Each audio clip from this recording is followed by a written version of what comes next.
अगर आप भी चाहते हैं मां शारदा रिकॉर्डिंग स्टूडियो का ऑडियो वीडियो सबसे पहले आप तक पहुंचे, तो हमारे चैनल को सब्सक्राइब करें और साथ ही बेल आइकन के घंटी को दबाना ना भूलें।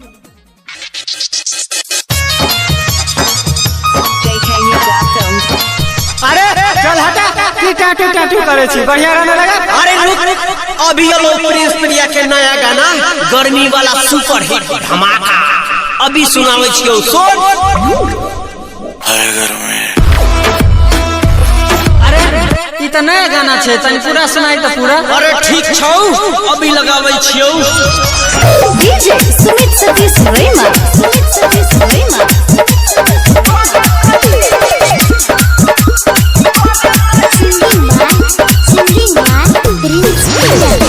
जमे छियो छौरी तो हरा राई के रोटी के दिन छै दही खाना ढाई के।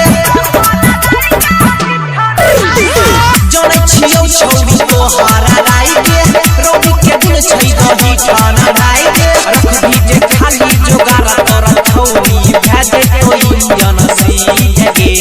रख भी जे खाली जोगार कर छौरी भेजे कोई जनसी जगे। डाल के ठंडा करे दही सब छौरा के छोई जगे। डाल के ठंडा करे दही सब छौरा के छोई जगे। डीजे सुमित सतीश रेमा, सुमित सतीश रेमा।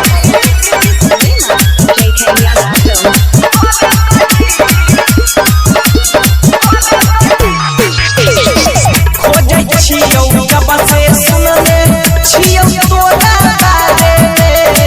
सब से अजीब बुझैतौ हमर बाला समाजै में। खोजै छियौ जब से सुनले छियौ तोरा बारे में। सब से अजीब बुझैतौ हमर बाला समाजै में। हमर पसीना से छौरी के तोहर भीतर से जैतो मन भी जगे।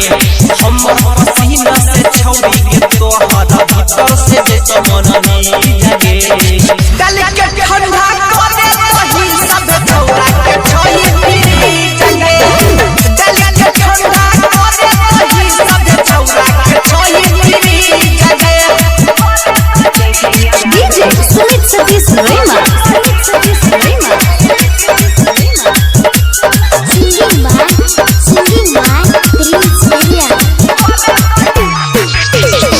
देखै नै छी आई काल केतना कोइ के छौरी धूप गे। तुरंत डालबौ तुरंत निकालबौ दियौ की हम पुरूप गे। देखै नै छी आई काल केतना कोइ के छौरी धूप गे। तुरंत डालबौ तुरंत निकालबौ दियौ की हम पुरूप गे। जे याद आबौ रे राइटर धीरज देखी के जाय छौरी जगे। राइटर धीरज छौरा तीर सवा के करे दही ठंडा चीज